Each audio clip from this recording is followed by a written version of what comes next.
Hi, Simon. Thank you so much for joining me on the podcast today. How are you doing? Hey, Chloe, I'm doing fantastic. Thank you so much. And a pleasure to be on this show of yours. I am really looking forward to speaking to you. You've got this amazing new book out called Energize. And I have to say, I read a lot of self-help books and a lot of books by kind of coaches, and yours really, really stood out to me.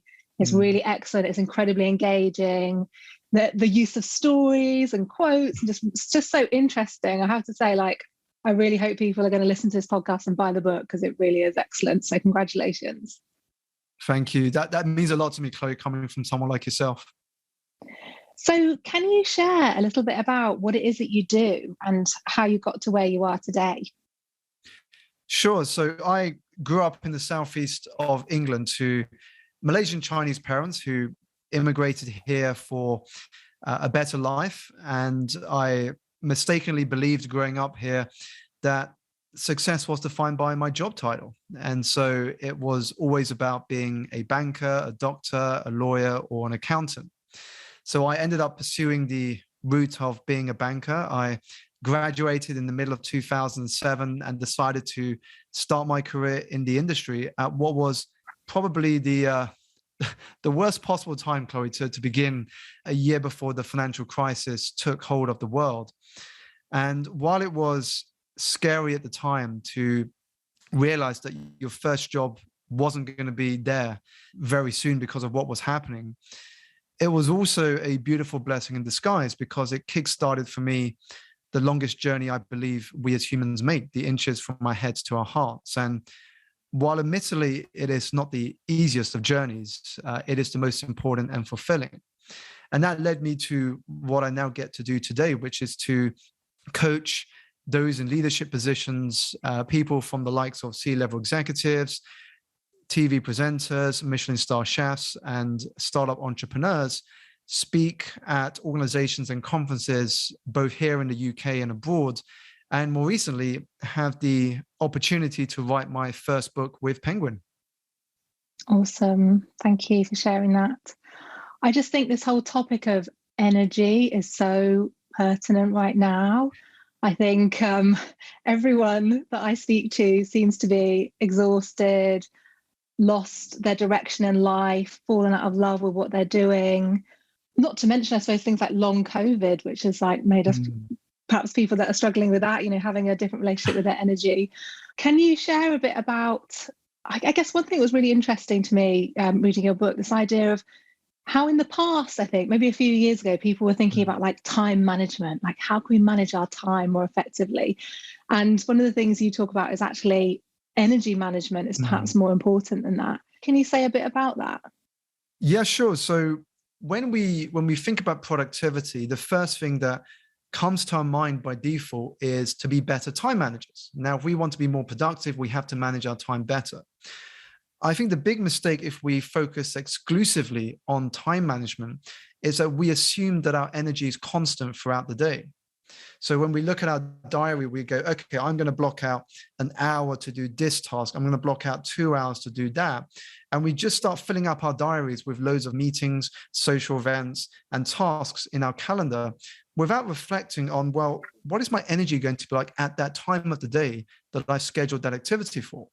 And so what I've discovered is that when people block out an hour or 2 hours in the diary at around 4 o'clock to go to the gym, what happens is that actually by the time they get to 4 o'clock, their energy is so low that they feel demotivated and they don't have the energy to actually make it to the gym. And so it never actually happens. This is where energy management comes in, is by understanding how our energy operates in terms of, well, at what periods of the day do I feel higher in terms of my energy and lower in terms of my energy? And how, therefore, can I schedule my day around that knowledge? Because I think when we schedule our diary with that in mind, we're able to actually be more productive. Yeah, it's really interesting. It's really interesting. Have become very aware of energy myself. I'm having a really close friend who's got long COVID, who's trying to balance feeling exhausted with working. And I'm currently pregnant and realizing that energy is not what it used to be, and realizing having to kind of balance that and think about that in a different way. But What made you write this book now? What were the sort of issues that you were seeing in your clients and the people that you work with that made you want to sort of focus on the topic of this book? There were a couple of contributors, I think, when I look back at deciding what I wanted to write about in my first book, Chloe. And the first experience was in the corporate world. So after Lehman Brothers, the first company I worked with, fell into administration, the second job I moved into was in a hedge fund as a junior trader. And now, on the outside, it might sound glamorous that Simon is working for a hedge fund as a junior trader, but actually, it wasn't that glamorous unless you were in a senior management position. I was essentially the T-boy of that office in London. I was doing all the operational work. I was in the office around 6 or 7 in the morning and often not out of the office until 10 or 11 at night. During that time I was there, my physical energy was just being killed. I was getting insufficient sleep and rest. I wasn't exercising, and I was surviving on junk food and takeaways. And so there was a moment in which I came back after a heavy few weeks in which I was completely drained of energy, that my girlfriend at the time had a conversation with me the next day when I was in a more sober state about what this job was doing to me. And it started to raise my own insight as to what was going wrong and the pain I was going through at that time. And it wasn't easy for me to talk about this with her because I grew up with this understanding that, as a man, I should just man up, deal with it. This is how the industry works. And, you've got to tough it out to survive. And so to be challenged to open myself up in this sort of way made me face some harsh realities, because I was using alcohol and partying and binge watching TV as a bit of escapism to escape the reality of actually where I was. And so being in that position of having zero energy, of not being able to even do the small things that could help me move forward and out of this scenario I was in, made me realize the difference between being in that position and where I am today, in which I get to wake up full of energy, excited by possibilities over limitations and about what can be rather than what can't.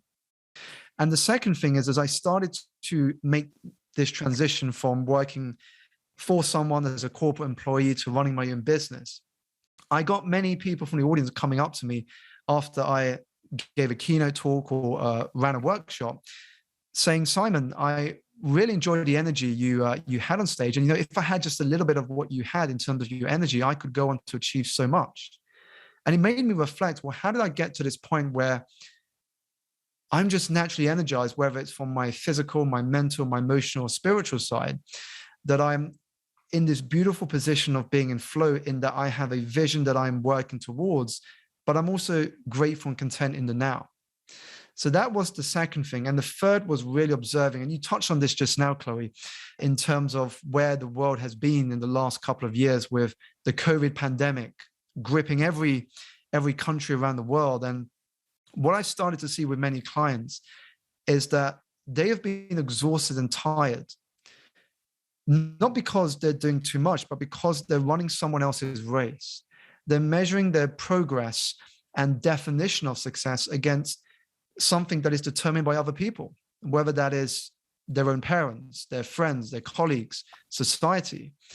And because it's a race they can never win, that just makes us feel exhausted and tired because we're busy, but we're not really going anywhere. Does that link back to kind of not having a lot of control over your life? Is there something very tiring if you're not in control of like how you spend your time during the day or when you take a break or that sort of thing? I suppose that could be very kind of draining in itself. Definitely. I think in some regards, that does play a role. For me, I think it's more to do with that sort of spiritual side. Are we really doing the work that makes us feel alive and brings us joy, that actually allows us to express our full potential by playing to our strengths? Or are we actually hiding our potential, suppressing it because we're doing something that goes against who we are?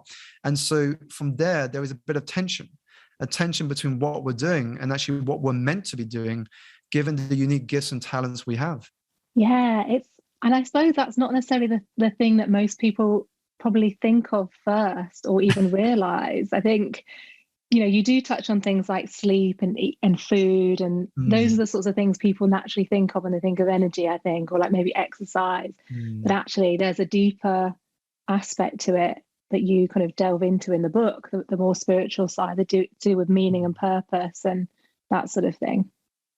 Definitely. And it's something that I feel all of us embark on in this life. Even myself, Chloe, when I first started in the world of work, I was focused on the so-called career virtues, the company I was working for, the title I had, the money I earned, all the things that we would put on our CV. But then as I started to reflect on my own journey and what success meant to me and the impact I wanted to have in the world, that's when I shifted my energy away from those career virtues to what I would call legacy virtues, i.e., the impact I was having on the lives of other people and the story I was writing that would hopefully go on to inspire after my life has finished. Yeah, it's so fascinating. So one thing that I read in the book that really like struck me, and I was like, oh my God, that's really powerful, was stop treating your health as a side hustle. Mm, Stop treating your health as a side hustle. I was like, oh God, like I'm someone who does take quite good care of themselves, but I did start to think, hang on, am I treating this as something that I'm kind of like dabbling with? Am I not really taking it that seriously? When mm, actually, and another thing, I'll just quote you again from the book, it's why the healthy person has many wishes while the sick person has just one. mm, mm. Can you, yeah, do you think that's what we're doing? We're kind of treating our health as like the side thing, not giving it the attention it really deserves. Totally. I think that when many of us think about productivity, the first thing that gets sacrificed is our health. We think that to be more productive, we have to be busier. We have to be in doing mode. And so to be in doing mode, I have to sacrifice sleep in order to get more done. I think it couldn't be further from the truth. Is that if we want to thrive, and we have to remind ourselves that we're not in this for the short term. If you're doing something that you're passionate about that brings meaning to your life, then this is something you're going to be doing for a very long time. And so if you want to be around a long time to serve people in a way that brings meaning to your life, you've got to stop making health a side hustle. You've got to make it part of your routine. You've got to make it a full-time hustle. Otherwise, you can't do the things you want to do in life. Once you've lost your health, you've lost the one thing you need to make progress in the things that matter most to you. We've seen this happen in many people's lives during the COVID pandemic, and is why there is this term that has risen out of the back of the world coming out from this and reopening again called the Great Resignation. People are resigning en masse from unfulfilling careers or jobs or work to focus on doing things that make them feel alive, but also that don't sacrifice their health in the process. They're starting to reflect on, one, am I where I want to be? And two, is this actually helping me in terms of growing as an individual, or is it actually hurting me, both in terms of my personal growth, but also my physical and mental health? I was really curious to know your thoughts on the Great Resignation. And I suppose for some people, that's going to be the right thing to do. They really do need to change their job and change their career. But I'm just thinking that for lots of people, it's not maybe going to be possible. I suppose not everyone can, live their, I don't know, I don't want to say this, but maybe not everyone can go and kind of like live their dream and be an artist, or I don't know, be a life coach or something. Are there things people can do that don't involve having to change their career? Is it possible to tap into more of their, I don't know, their spiritual side or their meaning, without changing jobs? Definitely. And I think it goes back to the question of knowing what our purpose is, because I wouldn't recommend anybody to just quit your job and jump into something if you haven't really thought about it. Because for many of us, as you said, Chloe, that isn't always possible because we have obligations, we have other commitments that we have to think about.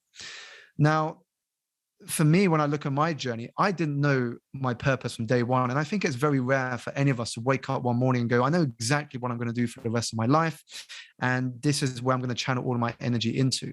Unless it's a Hollywood film, it's very rare for this to happen.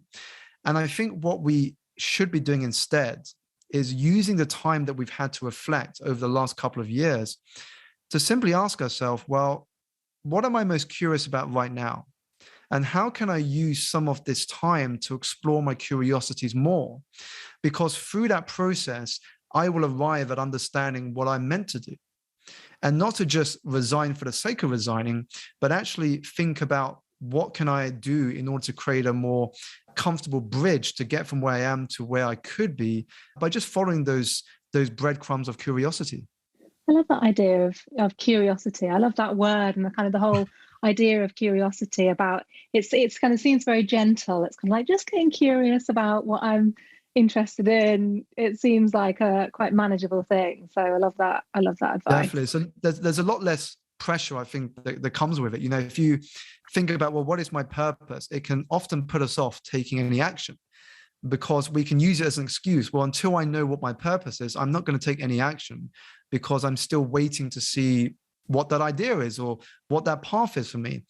And if we use that as an excuse, we're not going to take any steps that are going to help us discover what it is. But if we just begin with the question, well, right now, what am I most curious about, without being attached to whether it becomes the thing or not, but just saying, well, how can I explore some of that curiosity and see where it may lead, be open to opportunity, be open to the universe working in mysterious ways, then what happens is that is ultimately what leads us to discovering what our purpose is.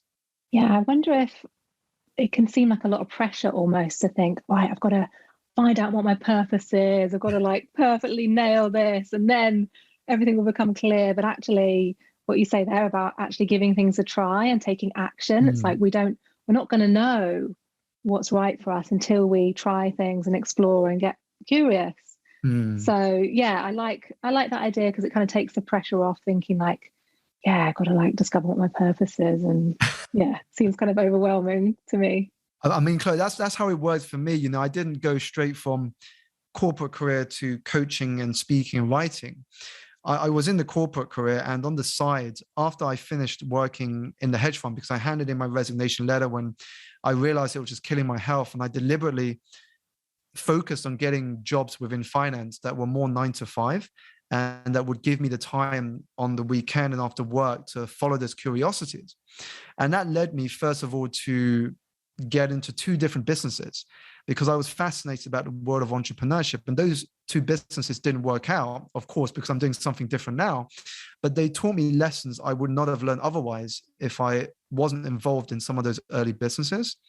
And from there, my next curiosity was, well, I've really enjoyed helping people. I've been the sort of person that people would come to when they had challenges and setbacks and things they wanted to run by someone, but I never thought I could earn an income from it. And so that became the next thing I became curious about. Then, as they say, the rest is history. I signed up to a weekend event to understand more about coaching as a skill. I then qualified in terms of my certifications at the Coaching Academy. And then from there, I started to follow more my curiosities. You know, how can I start getting clients? How can I start making income from it? What if I tried speaking? And just being open to the journey without being attached to any particular outcome really helped me to navigate this to where I am today. I love that. It's interesting you say there about, you know, having failed businesses. It's like you never hear about the failed businesses, do we? We just see the successful person at the end, like the finished product. But I think so often when you speak to entrepreneurs and people doing interesting things, you know, there is often a journey to getting there and failures along the way or things that didn't, I don't even like the word failures, but, you know, things that don't work out or don't go as you kind of expect. So, yeah, I think it's interesting to highlight that. You mentioned in the book, you kind of touch on how, you know, now you're somebody that, you know, you've spoken on TV, you're obviously doing podcasts and working with, you know, lots of people, lots of really interesting people, but that you actually used to be quite shy yourself and introverted, and you've actually been able to kind of do these things. And I'm quite similar perhaps in that way, that I've, you know, have been very shy and socially anxious, and now have got to a place where I can speak and just about speak and kind of do lots of things, workshops in front of lots of people. Can you say a bit about your journey to do that, and what were the things that helped you to kind of overcome that? Definitely. I mean, for me, it's been a big transition because anybody who only knows me now and hasn't seen me grow up will often be surprised when I tell them I was a very shy, introverted Chinese boy. I was very stereotypically Chinese in the sense that I was always focused on my academics. I was always focused on being top of the class, but I would never be that student who would raise my hand to want to speak in front of the room. I would rather stay at the back and just make sure I got all the work done and the teachers were happy. And that was it. And I think that was also a result of the focus within my family. They were very much focused on getting to the best schools and getting to the best university. And so all the free time outside of school was very much focused on tuition. How can I learn another skill? How can I get better at particular subjects? And so I never really had that opportunity to develop my social awareness skills until I got to university.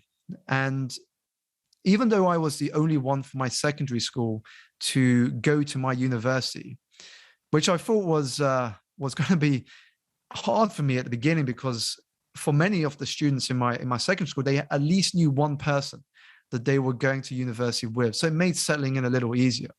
In hindsight, it was great, because when I was 17, I unfortunately lost my mum to a tragic accident. And then, she fell into a coma. And then a few days after, we were told, unfortunately, we lost her. And I wasn't ready to talk about that with anybody when I was at secondary school. And so in a way, starting fresh, not knowing anybody at university was kind of beneficial in some ways, because I felt like, because nobody knew about my background, nobody knew about the young Simon, I had this chance to just connect with people in this new way without any family pressures around me, because I was on my own in university.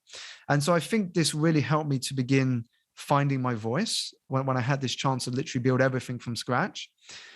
And I deliberately, actually, knowing that I wasn't as confident speaking in front of a crowd and being that sort of person that would be happy in public arenas, I signed myself up to the university's drama society, because I knew that by signing myself up to the drama society, it would push me out of my comfort zone. I had to understand how to act alongside other people. I had to then perform in front of an audience in a theater that I had to prepare months for. And I knew this would give me good training in being more comfortable in public environments. But when I started the corporate world, I didn't have much opportunity to develop that, because a lot of that work was sitting in front of a screen and not really doing much public facing work. And so when I made the transition to become an entrepreneur, in some ways, I was also forced to do a lot of things I'd never done before. So I realized that if I was to make a success of the business, I had to be able to sell what I was doing. I had to be able to communicate what I was doing to a broader audience. And so shifting my focus away from, what if they don't like me? What if they don't like what I have to say and nobody listens, to, well, how can I add value? How can I create a feeling in the audience that would make them walk away reflecting on what I said? So shifting away from me to them helped me to become more comfortable in a lot of the public work that I now do. How amazing to go and join the drama society. I'm really in awe of people that can do stuff like that. Like, I think improv, I think that's still that would still be a barrier for me. Like doing kind of improv acting, I think it's probably a sign that I should go and do it. But yeah, I think, so much of the confidence, it's about taking action and going outside of our comfort zone. And the fact that you kind of had to, in order to make a success of your business, get good at speaking and putting yourself out there. And it's unfortunately easy for us to stay in our comfort zone sometimes and not challenge ourselves. And the problem can kind of perpetuate itself. And, this is coming from my own experience of, for a long time, not challenging myself and not thinking I was, thinking I would literally die if I spoke in public or something. But obviously you don't die, you survive, and it gets easier the next time. But yeah, I think there's really something in challenging yourself and going outside of your comfort zone. Definitely. And it's interesting you share about the fear of public speaking, Chloe, because I remember I found this ironic, actually. I was invited by Toastmasters to run a talk on how we can be better speakers, despite not having been involved in Toastmasters myself. And when I was researching for the talk I was about to deliver to members of the Toastmasters group, I came across a word called glossophobia, which I never heard of before, but it basically defines the fear of public speaking. And glossophobia in many surveys has been identified as a far greater fear than the fear of death. And I wanted to address that because I was also in that sort of same position before, when I didn't want to be in the public face, when I didn't want to be up on stage. But I think that just like Warren Buffett notes when he says that the only certificate I have in my office up on my wall is that from the Dale Carnegie Institute of Public Speaking. Once we understand how to communicate in a way that adds value, then that is one of the best business skills that we can learn. Definitely, definitely. I saw on your Instagram, this stood out to me, I actually screen grabbed it, something about, I hope I'm saying it right, pronoia. As in, I'm guessing that's a bit like the opposite of paranoia. Is that right? Definitely. So can you share what that is? Paranoia is this feeling or belief that the world is out to get you, that you aren't meant to succeed, and that you're a victim of whatever happens. And that can determine very much to an extent how we live our life through the choices, behaviors, and actions we take. But if we actually embrace a very different word, that of pronoia, which is the opposite of paranoia, in the sense that the universe is conspiring in your favor, that life is working for you and not against you, then the way you live life will be very different. And what you begin to understand is that when we experience this gift of life, all it is, in a very simple way, is us living in the feeling of our thinking moment to moment to moment. And at any given moment, we have the power to choose a new thought over another. That is one of our greatest powers. And so if we do have this choice, why not choose to embrace pronoia, to embrace this belief that life is always working for us and not against us? Because when we do, we see events and experiences in a very different light. That setback suddenly becomes a lesson. That challenge suddenly becomes a fuel for that next level of your life. And that failure suddenly becomes exactly what we need in this moment. Such a powerful shift for our mindset to think of things in that way. It's amazing. It's very simple, but very, very powerful if we can start to think about the world wanting us to succeed or conspiring to help us, as you say. Yeah, I hope people will remember that and try to hold on to that. I guess leading on to that, I know, again, you talk about this in the book, about having a positive vision of the future and why that is important. Because I guess a lot of people listening to this, maybe struggling with anxiety. And the main thing that's going on with anxiety is we're having a negative vision of the future very often. We're imagining the worst. We're thinking about all that could go wrong. Why is it important to actually have a positive vision of the future? For me, the simple answer on why it's important to have a positive vision for the future is that it awakens the greatest source of energy that there is inside of us. Because when you're excited about what is possible and what can be, then you suddenly awaken those dormant talents inside of you to start to make that possible. And for me, there's a bit of a paradox here, Chloe, because while it's important to have a positive vision of the future, we then, once we know and have some clarity on what that is, we've got to then put it to one side and focus on what we can do in the present moment. Because very often, I think this can create a bit of anxiety, is whether that vision is positive or negative. By thinking too much about the vision, we're not living in the present. We're living in this imagined scenario of what can be, but not really taking any action towards it. So once we've got some clarity on what it is, we've written it down, we've put the vision board together, and so then put it to one side and redirect your energy to what can I do today?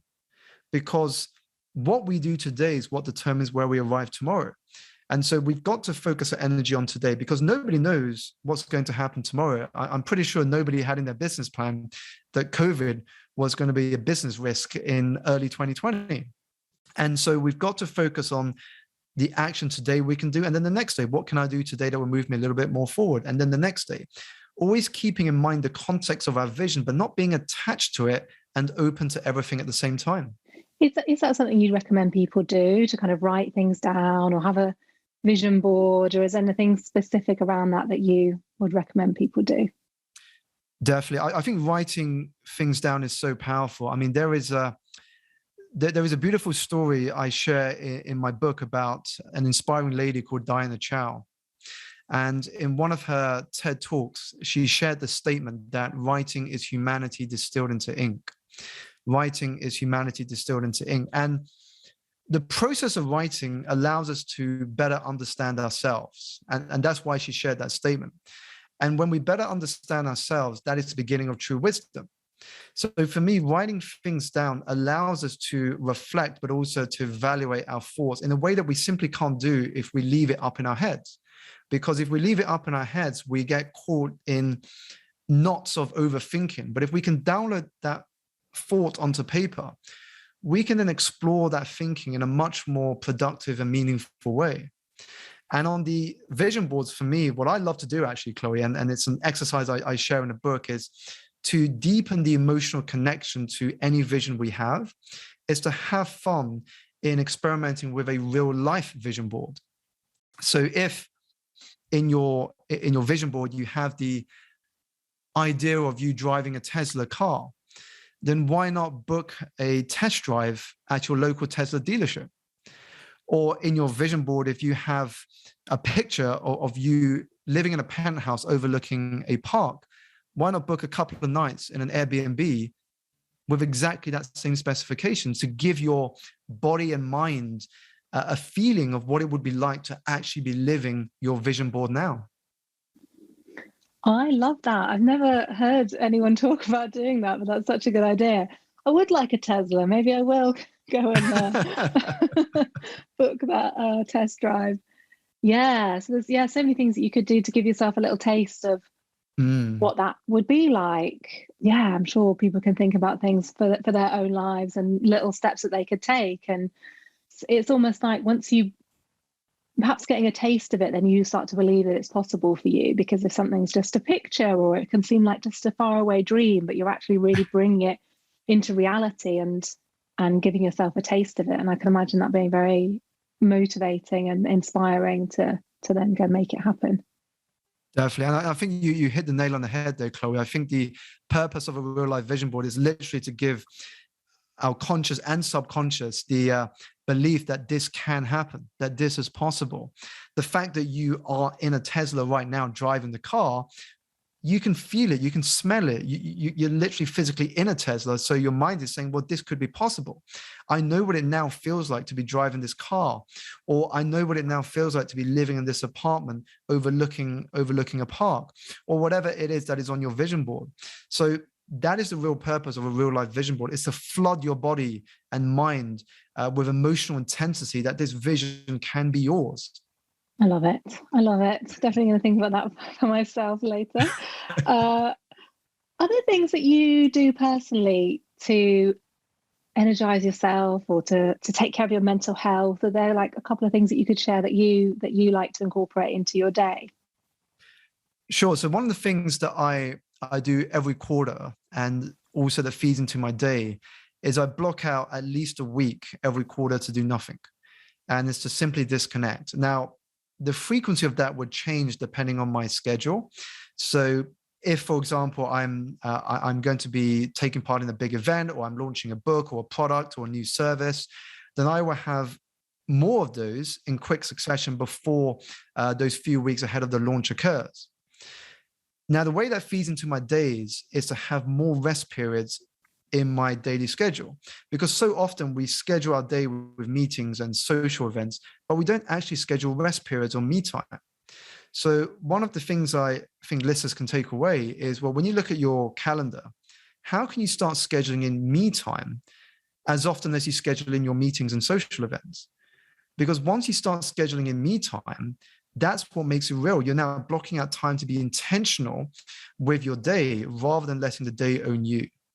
So that's what I do, is every quarter I have at least a week where I disconnect from work and focus on spending quality time with my family, being a tourist in my own city. And each day I'm scheduling in periods of intentional rest, i.e. me time, in which I can do nothing, have a walk around the roads around me outside to my local park, do a bit of reading, connect with somebody, but just do something that allows me to reset and rejuvenate. And I think second, what I do on a frequent basis is to write gratitude cards and notes.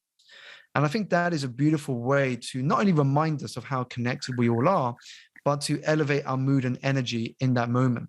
And so if you are going through a period right now in which you don't particularly feel energized or in a good mood, doing this can actually bring huge amounts of benefit to your feeling in this moment by writing a note to somebody to express your gratitude for what he or she has done for you. I love that. It's really, really lovely thing to do. And you can, imagine how that's going to make you feel better, the other person feel better. That person may then think, I'm going to write a gratitude note to somebody, and you can see how it would like spread outwards and be a really lovely thing. And the whole thing about like doing nothing, because I was going to ask you, like, what does it look like to do nothing? I think sometimes people, we're so conditioned to be productive and to be like, a lot of people that I work with have a problem with doing nothing or not being busy, or like me time even can be something that doesn't come naturally or doesn't feel like it's okay to do. But I love the idea of just scheduling it in, and actually that you're actually taking 4 weeks a year just to do nothing and to to recharge and what do you notice about that? Like, how do you feel afterwards? Or do you see it as something that's like essential for your creativity and for you to be able to do a good job? Absolutely. I think the lesson we learn as we slow down is not only is slowing down a superpower, but actually we begin to understand that silence is far from empty. It's full of answers. And that's where creativity is born. That's where it blossoms. And so when you look at anecdotes of where people have often had their greatest discoveries or breakthroughs, it has more often than not come from the moments when they've been away from their desk and just doing things that are not associated with work, whether it's Isaac Newton discovering gravity sitting under a tree and the apple falling on his head, or Thomas Edison fishing with no baits and no one would disturb him, not even the fish, or James Dyson putting himself in a room and just having reams of paper for him to sketch whatever came to his mind. I don't know if these anecdotes are true or not, but I think there is wisdom in the fact that they all weren't doing anything related to work at that time. They were trying to disconnect. And in those moments of silence and disconnection, they had those insights, those sparks of an idea, in the same way that many of us do when we go on holiday. We go on holiday for a couple of weeks, taking our mind away from work. And then when we come back, we're flush with ideas. We're flush with thoughts on things that we want to do and push forward in that we wouldn't have had if we just continued in the everyday grind of things without taking that pause and break away from the busyness of it all. So we could really be missing out on a lot of insights and creative ideas because we're just trying to like push through. We're not resting, we're not taking breaks.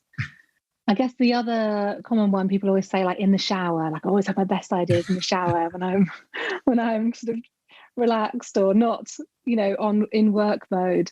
But I hope people are gonna take inspiration from that and think about how they can put stuff into their diary, that's putting their me time into their diary and their downtime into the diary. That's so powerful. Is there anything else that you want people to know, I guess, about this book or the work that you do? Any kind of final tips? And then I'd love you to share about where people can find out more about you and buy your book and that sort of thing. Sure. Well, I think the final thing I would love to share is something that I was reminded of when I became a father for the first time in April 2020, just as the country was entering its first lockdown. And it was a surreal moment, Chloe, because even though I was allowed to be there at the birth of our daughter, as a partner to my wife, I was only allowed in the recovery ward for 1 hour after our child was delivered, because they had to manage people being in a hospital at the height of this COVID pandemic. And so they needed people to be out within an hour. Even though I was only there for those 60 minutes, when I held our daughter in my arms, I was reminded of the fact that we are all a miracle. I mean, the fact that we were born, we have already won the greatest lottery there is going, the lottery of life. And I think the question that we have to keep asking ourselves is, what are we going to do with that winning ticket of ours? What are we going to do with that winning ticket of ours? Because there's only one ticket available, the one that we're holding. many others haven't had the opportunity to get that gift of life. So powerful, so inspiring. Thank you so much for everything you shared. That's really, really beautiful thought to end with. Where can people find out more about you and buy your book and anything else you want to share about what you're up to, what you're offering? Sure. So I think the best way to connect is on Instagram or LinkedIn. Those are the two platforms I'm most active on. So if you're using LinkedIn, simply search Simon Alexander Ong and you should find me there. If you're on Instagram, then my handle is @SimonAlexanderO. And if you would like to order a copy of the book, then head over to getenergizebook.com. That is Energize with a Z. And you'll see all the details on there. That's brilliant. Thank you so much for everything you shared. It's really, really interesting. Chloe, thank you so much again for having me on your show.